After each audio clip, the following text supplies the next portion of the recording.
दहशत और धमाकों के बीच चुनाव संपन्न हो गए। अब से थोड़ी देर बाद इसके नतीजे भी आने की उम्मीद है, लेकिन पाकिस्तान को लेकर जो सवाल ट्रेंड कर रहा है वो ये कि पाकिस्तान आर्मी के चीफ मुनीर का वजीर कौन होगा, जिसे मोहरा बनाकर वो पाकिस्तान की सत्ता चलाएंगे। इसके बाद जाति पर शुरू हुई नई जंग की खबर, जिसके सूत्रधार हैं कांग्रेस के सांसद राहुल गांधी। राहुल ने प्रधानमंत्री नरेंद्र मोदी की जाति को लेकर जो कुछ किया है और कहा है, उसका असर तेजी से बढ़े राजनीतिक तापमान को देखकर महसूस किया जा सकता है। वैसे राजनीति के जानकार राहुल के इस बयान पर सवाल क्यों उठा रहे हैं, ये भी समझेंगे। फिर सत्ता में सियासत के श्वेत शाम रंग की बात जो कांग्रेस बीजेपी ने एक दूसरे पर उछाला है। आज वित्त मंत्री निर्मला सीतारमण ने यूपीए सरकार की आर्थिक नीतियों पर एक श्वेत पत्र पेश किया। जवाब में कांग्रेस मोदी सरकार के खिलाफ ब्लैक पेपर लेकर आ गई।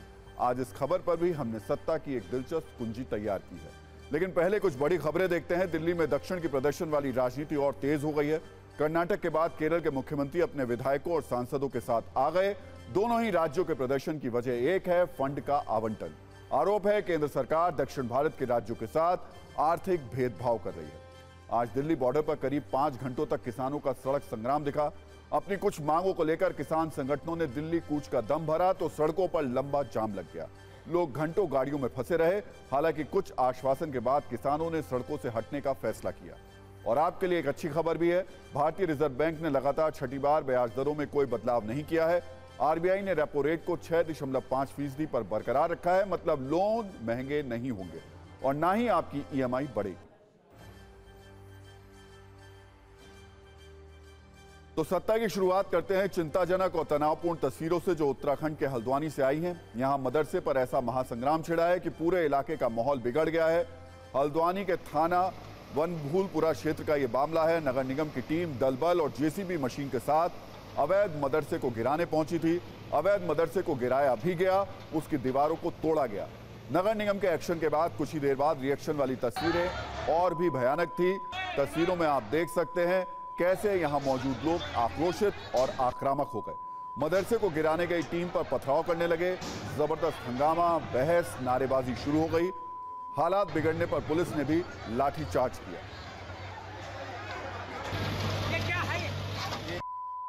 कई प्रदर्शनकारियों को दौड़ा कर पीटा गया। आंसू गैस के गोले भी छोड़े गए हैं। नगर निगम के मुताबिक उत्तराखंड के हल्द्वानी में 3 एकड़ की जमीन पर विवाद था। यह मदरसा अवैध रूप से चल रहा था। इस जमीन को नगर निगम ने पहले ही अपने कब्जे में ले लिया था। यहां पर मौजूद अवैध मदरसे और नमाज स्थल को सील कर दिया गया था। आज इसे ध्वस्त भी कर दिया गया, जिसके बाद यह हंगामा शुरू हो गया। इस कार्रवाई के दौरान पथराव करने वाले अराजक तत्वों को चिन्हित किया जा रहा है, जिसके आधार पर कार्रवाई की जाएगी। और इस पर बात करने के लिए मेरे सहयोगी हर्ष रावत मौजूद हैं। हर्ष, अभी क्या स्थिति है वहां पर? जैसे कि राहुल, अगर बात की जाए तो स्थिति बेहद तनावपूर्ण है। अब हवाई फायरिंग शुरू हो गई, पुलिस की तरफ से हवाई फायरिंग हो रही है ताकि जो उपद्रवी हैं, जो प्रदर्शनकारी हैं, उनको शांत किया जाए। जब नगर निगम की टीम जेसीबी मशीन लेकर पहुंची, भारी संख्या में फोर्स लेकर पहुंची, उसी दौरान उपद्रवियों ने जबरदस्त पथराव किया है, जिसमें कई पुलिसकर्मी, कई पत्रकार, प्रशासन के लोग घायल हुए हैं। पुलिस की, प्रशासन की गाड़ियों पर आग लगा दी गई है, पत्रकारों की गाड़ियों पर आग लगा दी गई है। हालात बेकाबू हो गए हैं। ऐसा स्थिति है कि जो फोर्स है वो कहीं ना कहीं थोड़ा सा कम ऐसा लग रहा है, लेकिन पुलिस की टीम हो, चाहे एसएसपी हो, चाहे प्रशासनिक अधिकारी पूरी तरह से डटे हुए, लेकिन जो प्रदर्शनकारी हैं वो लगातार पत्थरबाजी कर रहे हैं। वो जो मदरसे, अवैध मदरसे हैं, जो अवैध नमाज स्थल है, उसके जब प्रशासन और नगर निगम की टीम तोड़ने आए, उसका विरोध कर दे। उसी दौरान ये आगजनी की घटना शुरू हुई, पत्थरबाजी हुई, जो लगातार अभी जारी है। और फोर्स पूरी तैनात है। बनभूलपुरा के पास अगर बात की जाए, जो थाना है उसके पास में भी जो पुलिस की गाड़ी है उसमें आग लगा दी गई है। हालात बेकाबू हो गए हैं। हर्ष, लेकिन पहले जब ये किया जाना था, उससे पहले पुलिस ने फ्लैग मार्च किया था और एहतियात बरतने की बात भी कही गई थी। फिर आज ऐसे हालात कैसे पैदा हो गए? क्या फोर्स पूरी तरीके से मुस्तैद नहीं थी? क्या उस तरीके के इंतजाम नहीं थे?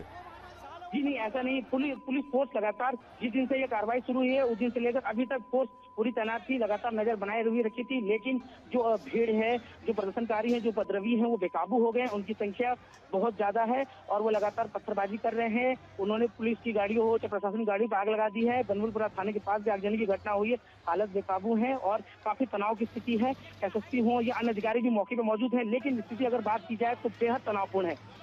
हर्ष, एक बार पूरा मामला बताएंगे, ये घटना है क्या? किस जगह को ये तोड़ने के लिए पुलिस प्रशासन पहुंचा गया था? कब ये नोटिस दिया गया था? पूरी एक बार घटना विस्तार से बताइए। देखिए, अगर बात कीजिए, थाना बनभूलपुरा के अंतर्गत मलिक का एक बगीचा है, जहां से नगर निगम की टीम ने 3.5 एकड़ की जो जमीन है उसको खाली कराया था। उसके बाद वहां पर एक अवैध मदरसा और एक मस्जिद पाई गई थी जहां पर नमाज स्थल है, उसको नगर निगम की टीम ने सील कर दिया था। इस दौरान काफी बातचीत भी हुई कि कोर्ट भी गया दूसरा पक्ष, लेकिन कोर्ट से इनको कोई ऐसी राहत नहीं मिली। लेकिन आज नगर निगम की टीम, प्रशासन की टीम, पुलिस फोर्स जब वहां मौके पर पहुंची, उस दौरान जो उपद्रवी हैं, जो प्रदर्शनकारी हैं, उन्होंने पत्थरबाजी की। उनको वो दूसरे जवाब में कार्रवाई के तौर पर प्रशासन की तरफ से भी एक्शन लिया गया है। प्रशासन के आला अधिकारी मौजूद हैं, लेकिन ये पूरा मामला अवैध मदरसा और मस्जिद में तोड़े जाने को लेकर शुरू हुआ है। बहुत बहुत शुक्रिया हर्ष, ये पूरी जानकारी देने के लिए। और अब सत्ता में बात करते हैं प्रधानमंत्री नरेंद्र मोदी की समुद्र नीति की। वैसे आप इसे चीन के राष्ट्रपति शी जिनपिंग की छल नीति के जवाब में हिंदुस्तान की जल नीति भी कह सकते हैं। इसकी लहरें हिंद महासागर में श्रीलंका से उठी हैं और यकीनन इस खबर को सुनने के बाद जिनपिंग जल भुन गए होंगे। दरअसल श्रीलंका में कुछ ऐसा हुआ है जिससे इस बात के संकेत मिल रहे हैं कि जिनपिंग से श्रीलंका का मोह भंग हो चुका है और अब उसे प्रधानमंत्री मोदी की समुद्र नीति पर पूरा यकीन है। खबर है कि जिस श्रीलंका ने हाल ही में चीन के एक जासूसी जहाज को अपनी समुद्री सीमा से भगा दिया था, बीच रास्ते से ही लौटा दिया था, आज उसी श्रीलंका ने भारत की पनडुब्बी का भव्य तरीके से स्वागत किया। इस पनडुब्बी का नाम है INS करंज। लेकिन बड़ी बात यह कि श्रीलंका से भगाए जाने के बाद जिनपिंग को उसी मालदीव में डेरा डालना पड़ा जिसके राष्ट्रपति मोहम्मद मोइज़ू को उन्होंने भारत के खिलाफ अपने हुक्म का गुलाम बनाया हुआ है। सबसे पहले हम आपको वो तस्वीरें दिखाते हैं जो इस वक्त पूरी दुनिया में चर्चा का विषय बनी हुई हैं, क्योंकि इन तस्वीरों में हिंदुस्तान पर भरोसा मजबूत होने और चीन से मोह भंग होने वाले सूत्र हैं। ये तस्वीरें श्रीलंका के कोलंबो से आई हैं, जहां भारत की खतरनाक सबमरीन INS करंज को कोलंबो बंदरगाह के पास डॉक किया गया है। ये पनडुब्बी हाल ही में श्रीलंका के कोलंबो पहुंची है और इसी के साथ चीन से लेकर मालदीव तक एक बड़ा संदेश भी पहुंच गया है। पनडुब्बी INS करंज का खुद कोलंबो में श्रीलंकाई नौसेना ने भव्य स्वागत किया और सबसे बड़ी बात यह कि इसी श्रीलंका ने कुछ दिन पहले जिनपिंग के एक जासूसी जहाज को वापस लौटा दिया था, जिसके बाद चीन का जहाज जियांग यांग होंग 3 मालदीव की ओर रवाना हो गया, जिसे चीन रिसर्च शिप बताता है, लेकिन असल में इसके जरिए जासूसी की भी आशंका जताई गई है। यानी श्रीलंका से खदेड़े जाने के बाद चीन के शिप ने मालदीव में डेरा डालने की योजना बनाई है। लेकिन उससे पहले जासूसी जहाज के जवाब में भारत ने अपनी पनडुब्बी को श्रीलंका में उतार दिया। यह एक ऐसी पनडुब्बी है जो मुश्किल परिस्थिति में समंदर के खारे पानी में चीन को करारा जवाब देने का दम रखती है। इसलिए सबसे पहले हम आपको यह दिखाते हैं कि भारत की यह सबमरीन कितनी ताकतवर है। INS करंज स्कॉर्पियन क्लास की एक स्वदेशी अटैक सबमरीन है। इसकी लंबाई 67.5 मीटर है, ऊंचाई 12.3 मीटर है और वजन 1565 टन है। INS करंज में टॉर्पीडो और एंटी शिप मिसाइलों से हमला करने की ताकत है। इसके अलावा यह पनडुब्बी दुश्मन को ढूंढकर उस पर सटीक निशाना लगाने में भी माहिर है। INS करंज के जरिए समंदर के अंदर माइंस बिछाने का काम भी किया जा सकता है। यह पनडुब्बी अधिकतम 1150 फीट की गहराई तक जा सकती है और समंदर के अंदर लगातार 50 दिनों तक रहने की इसकी क्षमता है। इस पनडुब्बी में 8 अधिकारी और 35 नौसैनिक तैनात हो सकते हैं। अब श्रीलंका में इसी पनडुब्बी का स्वागत किया गया है और इससे जिनपिंग को जोर के झटके जरूर महसूस हो रहे होंगे। लेकिन जिस श्रीलंका को चीन अपनी टूल किट की तरह इस्तेमाल करता था, आखिर उस श्रीलंका ने अचानक यू टर्न क्यों लिया और इससे चीन से मालदीव तक कैसे एक सख्त संदेश गया, इस पर आपको एक रील दिखाते हैं।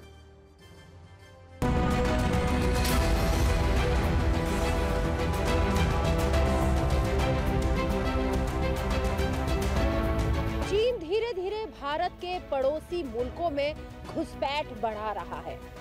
ऐसे में उसकी किलाबंदी तोड़ने के लिए भारत ने भी कमर कस ली है। भारत की INS करंज श्रीलंका के पोर्ट पर पहुंची है और ये तब पहुंची है जब दूसरी ओर चीन की जासूसी शिप मालदीव की ओर बढ़ रही है।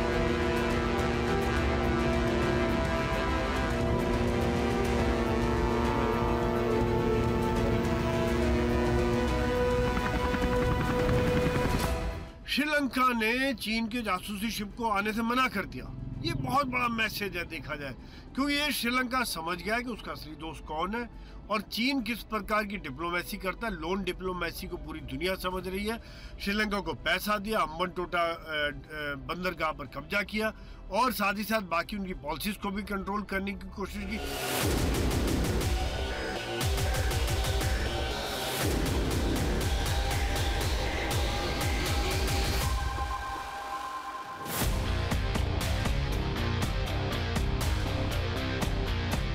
इंडिया की जो अभी फोकस है नेबर्स फर्स्ट, वो बहुत करेक्ट पॉलिसी है एंड इंडिया को इसमें मैग्नानिमस होने की ज़रूरत है अपने नेबर्स की तरफ, ताकि हम अपने नेबर्स को लूज़ ना करें चाइना के फोल्ड में और इनको वापस इंडिया के फेवर में लाया जाए। अब हम आपको यह भी समझाते हैं कि आखिर जिनपिंग से श्रीलंका का मोहभंग क्यों हो गया। जो इसका जवाब है, इसका श्रीलंका में सिलसिलेवार तरीके से पहुंच रहे चीन के जासूसी जहाजों पर भारत का विरोध। इसे लेकर भारत कई बार ऐतराज जाहिर कर चुका है और भारत की इसी जल नीति की वजह से पिछले वर्ष श्रीलंका ने एक बड़ा कदम उठाया था। इसके तहत श्रीलंका ने यह फैसला किया कि वो अपने बंदरगाहों पर चीन के जासूसी जहाजों को एंट्री नहीं देगा। दरअसल चीन पिछले लंबे वक्त से रिसर्च के नाम पर अपने जासूसी जहाज श्रीलंका भेज रहा था, लेकिन दिसंबर 2023 में श्रीलंका ने एक फैसला लिया जिसके तहत उसने अपनी समुद्री सीमा में अनुसंधान करने के लिए विदेशी जहाजों को अनुमति देने पर 1 साल के लिए रोक लगाने का फैसला किया। इस फैसले के बाद भारत सरकार की ओर से वक्त वक्त पर जताया गया और विरोध बार बार किया गया। भारत ने चीन के जहाजों के वहां पहुंचने और रुकने पर श्रीलंका के सामने कड़ा ऐतराज जताया, जिसका असर अब साफ दिखाई देना भी शुरू हो गया। अब भारत क्यों चीन की इस घुसपैठ पर ऐतराज करता है, यह भी समझ लीजिए। दरअसल पिछले कुछ दशकों में चीन ने तेजी से अपनी नौसैनिक क्षमताओं का आधुनिकीकरण किया है। चीनी नौसेना ने विमान वाहक जहाजों, सतही युद्धपोतों और सैन्य पनडुब्बियों को बड़ी संख्या में अपने बेड़ों में शामिल किया है और इसके जरिए वो हिंद महासागर में अपने दबदबे को बढ़ाने के अरमान पाल कर बैठा है। चीन हिंद महासागर में स्ट्रिंग ऑफ पल्स रणनीति पर काम कर रहा है। इसके तहत हिंद महासागर के आसपास के देशों में बंदरगाह बनाए गए हैं। चीन ने चुपके से बुनियादी ढांचे का निर्माण भी कर लिया है। हिंद महासागर में उसने कई अड्डे बनाए हैं जिसके जरिए वो जासूसी करता है। आपको बता दें कि पिछले साल विदेश मंत्री जयशंकर ने इस पर चिंता जताते हुए कहा था कि पिछले 20-25 वर्षों पर नजर डालें तो हिंद महासागर में चीनी नौसैनिकों की मौजूदगी और गतिविधि में लगातार बढ़ोतरी हुई है। अब भारत के इन्हीं ऐतराजों की वजह से श्रीलंका ने एक बड़ा कदम उठाया है। अब देखते हैं इसकी बौखलाहट में जिनपिंग क्या करते हैं। अब राजनीतिक सत्ता की बात करते हैं, जो एक कहानी प्रधान सिनेमा से एक्शन मूवी की तरह बढ़ रहा है। लोकसभा चुनाव के ऐलान में अभी कुछ दिन बचे हैं, उससे पहले जाति गठबंधन और श्वेत शाम पत्र वाली राजनीति रोमांच पर है। पक्ष और विपक्ष दोनों तरफ से अलग अलग मुद्दों पर जुबानी फायरिंग हो रही है। इसलिए सत्ता में आज हमने राजनीतिक खबरों की एक समग्र कुंजी तैयार की है, जिसमें पीएम मोदी की जाति पर राहुल गांधी का नया आरोप है, तो बीजेपी दक्षिण में पुराने साथियों की घर वापसी में जुटी हुई है और तीसरा action black versus white paper के बीच है। इन तीनों राजनीतिक कुंजियों में बहुत कुछ होगा, लेकिन शुरुआत राहुल गांधी के एक बयान से जिसमें पीएम मोदी की जाति का जिक्र है और उनसे ओबीसी होने पर सवाल है। कांग्रेस नेता राहुल गांधी आजकल ओडिशा में भारत जोड़ो न्याय यात्रा कर रहे हैं। यहां उन्होंने प्रधानमंत्री नरेंद्र मोदी की जाति को लेकर बड़ा हमला किया। उन्होंने कहा कि प्रधानमंत्री नरेंद्र मोदी ओबीसी जाति में पैदा नहीं हुए थे, वो तो सामान्य जाति में पैदा हुए थे। एक बार सुन लीजिए कि राहुल गांधी ने शब्दशः कहा क्या। सबसे पहले मैं आपको बताना चाहता हूं, नरेंद्र मोदी ओबीसी पैदा नहीं हुए थे। फिर से सुनो, नरेंद्र मोदी जी दिल्ली का, सुनो भैया, मैं बहुत गहरी बात बोल रहा हूं, आपका लोगों का, आप सब लोगों का भयंकर बेवकूफ बनाया जा रहा है। नरेंद्र मोदी जी ओबीसी नहीं पैदा हुए थे। नरेंद्र मोदी जी टेलीकास्ट के गुजरात में व्यक्ति पैदा हुए थे। उनको, उनकी कम्युनिटी को बीजेपी ने 2000 में ओबीसी बनाया। आपके प्रधानमंत्री ओबीसी नहीं पैदा हुए, आपके प्रधानमंत्री जनरल कास्ट पैदा हुए। और ये पूरी दुनिया में झूठ बोल रहा है कि मैं ओबीसी पैदा हुआ। पता है मैं कैसे जानता हूं, पता है मैं कैसे जानता हूं, सुनो, मुझे बर्थ सर्टिफिकेट की कोई जरूरत नहीं है। पता है मैं कैसे जानता हूं कि आपके प्रधानमंत्री ओबीसी पैदा नहीं हुए। वो किसी ओबीसी से गले नहीं मिलते। अपने इसी बयान में राहुल गांधी ने यह भी दावा किया कि वर्ष 2000 में बीजेपी की सरकार ने पीएम मोदी की जाति को ओबीसी का दर्जा दिया था, लेकिन उनका यह आरोप तथ्यों से थोड़ा अलग है। पीएम मोदी की जाति को ओबीसी का दर्जा वर्ष 2000 में नहीं बल्कि 25 जुलाई 1994 को दिया गया था और जिस वक्त उनकी जाति को ओबीसी का दर्जा मिला वहां कांग्रेस की सरकार थी, बीजेपी की नहीं थी। आपको बता दें कि प्रधानमंत्री नरेंद्र मोदी जिस जाति से आते हैं वो मोड़ धांची वर्ग से ताल्लुक रखती है और वैश्य समाज के अंतर्गत ही आती है, जिन्हें बनिया भी कहा जाता है।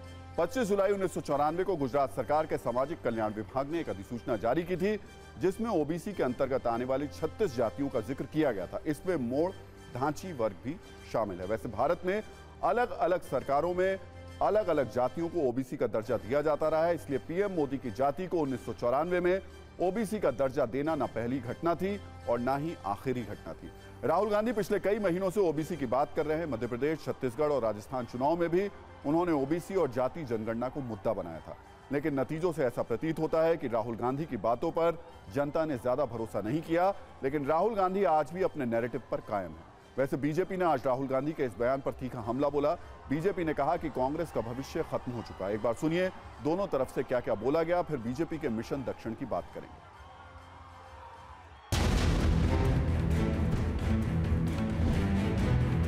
पिछड़ा अति पिछड़ा वंचित शेड्यूल कास्ट शेड्यूल ट्राइब सभी मोदी जी को अपना नेता मानते हैं, तो इससे उनकी परेशानी है। लेकिन राहुल गांधी का ये स्तर हो जाएगा तब तो मैं यही कहूंगा कांग्रेस पार्टी का भविष्य बिल्कुल अंधकार में है। तो माननीय प्रधानमंत्री जी बैकवर्ड क्लास में भी मोस्ट बैकवर्ड क्लास जो हमारे तेली, साहू, राठौर समाज से आते हैं,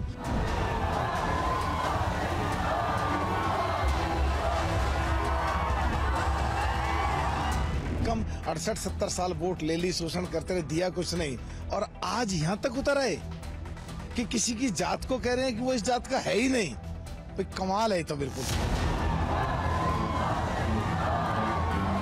मुझे लगता है भाई राहुल गांधी जी जब भी बातें करते हैं, ये बातें जो होती है ज़्यादा बहुत इम्पोर्टेंट होती नहीं है, और राहुल गांधी के बातों पर ज़्यादा ध्यान देना ठीक नहीं है, क्योंकि नरेंद्र मोदी ओबीसी है और ओबीसी रहेंगे।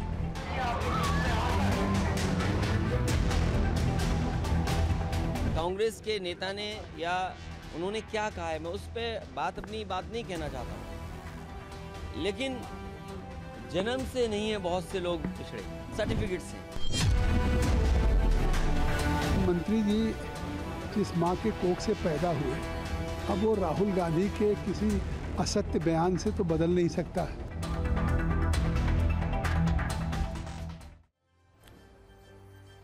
दरअसल राहुल गांधी के इस हमले को एक जवाब के रूप में देखा जा रहा है। कल पीएम मोदी ने राज्यसभा में धन्यवाद प्रस्ताव पर हुई चर्चा का जवाब देते हुए कहा था कि पंडित नेहरू ने सभी राज्यों के सीएम को चिट्ठी लिखकर आरक्षण का विरोध किया था। उन्होंने कहा था कि वो नौकरी में आरक्षण के खिलाफ हैं।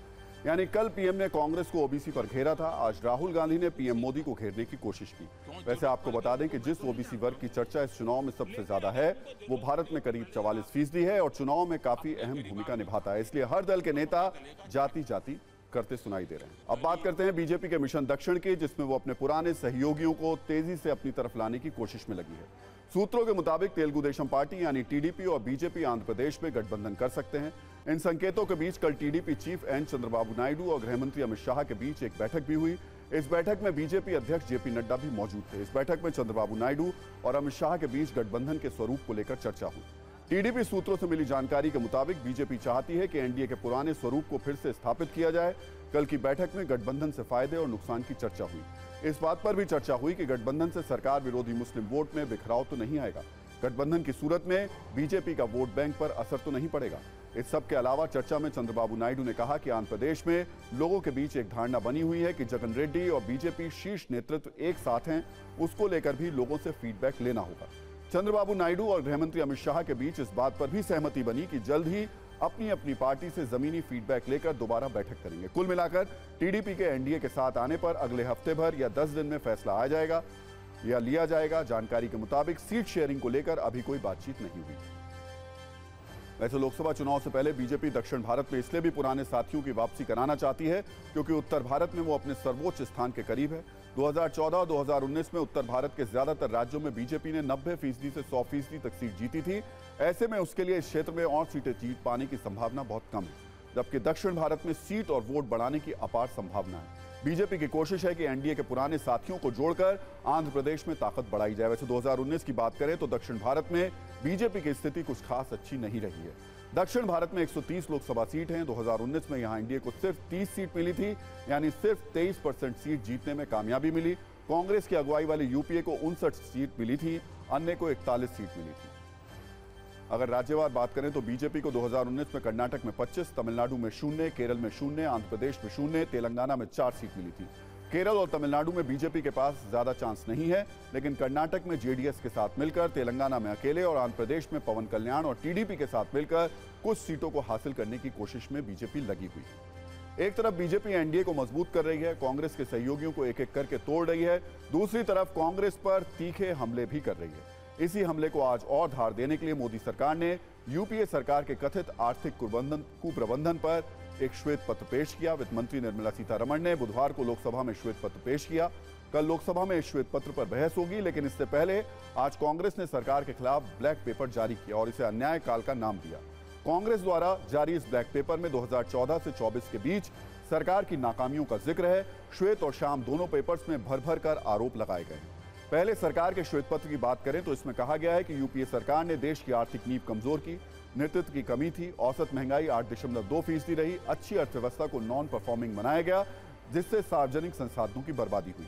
यूपीए काल में रुपए में भारी गिरावट हुई, नीतिगत अनिश्चितता पैदा हो चुकी थी, बैंकिंग सेक्टर संकट में था, 2G और कोयला घोटाले ने देश की आत्मा को झकझोर दिया, विदेशी मुद्रा भंडार में कमी हुई थी, जिससे भारत एक नाजुक अर्थव्यवस्था बन गया था, भारी कर्ज लिया गया था, राजकोषीय घाटा बढ़ गया था, राजस्व का भी गलत इस्तेमाल हुआ। ऐसा करने से हर सेक्टर पर खराब असर पड़ा। सबसे बड़ी बिजली कटौती हुई, जिससे 62 करोड़ लोग अंधकार में गए। जबकि कांग्रेस ने ब्लैक पेपर में मोदी सरकार पर देश में भयंकर बेरोजगारी का आरोप लगाया। कहा गया कि 10 साल में युवा बेरोजगारी 3% बढ़ी, 3 करोड़ और लोग बेरोजगार हुए, किसानों पर संकट है, हर घंटे एक किसान आत्महत्या कर रहा है, SC, ST, OBC के खिलाफ अन्याय हो रहा है, SC, ST के खिलाफ अपराध 48% बढ़े हैं, राष्ट्रीय सुरक्षा के साथ समझौते हुए हैं और धार्मिक आधार पर खुलेआम हिंसा हो रही है। जासूसी सॉफ्टवेयर के इस्तेमाल का जिक्र है और आरोप है कि 2014 के बाद विपक्ष पर ईडी एक्शन 95% बढ़ा है। 4 राज्यों में पैसे के बल पर सरकार गिराई गई, महिलाओं के साथ अन्याय हो रहा है। 2022 में प्रतिदिन 86 रेप केस दर्ज हुए। इस सब के अलावा कांग्रेस ने यह भी आरोप लगाया कि केंद्र सरकार ने लोकतंत्र को खतरे में डाल दिया है, बीजेपी लोकतंत्र खत्म करने की कोशिश कर रही है। कांग्रेस के इन हमलों का जवाब पीएम मोदी ने खुद दिया। उन्होंने कहा कि काले कपड़ों में सदन को फैशन शो देखने का भी मौका मिला। 10 वर्षों में जो काम हुआ उनको किसी की नजर ना लग जाए, इसलिए आज खड़गे जी काला टीका लगाकर आए। दोनों तरफ से हुए राजनीतिक हमले पर किसने क्या कहा, एक बार ये भी सुन लीजिए।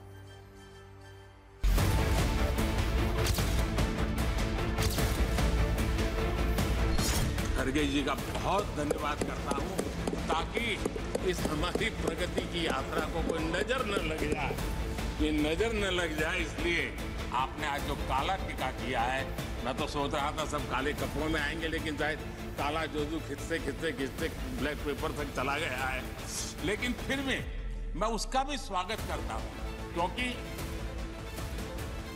जब भी अच्छी बात होती है काला टीका नजर न लग जाए, इसलिए बहुत जरूरी होता है। वो तो 70 का टाइम खत्म हो गया, लेकिन सभी न्यूज मित्रों से हमारी न्यूज रिक्वेस्ट है कि वो 70 की न्यूज को ज्यादा से ज्यादा शेयर करें और अपने सुझाव में व्हाट्सएप करें।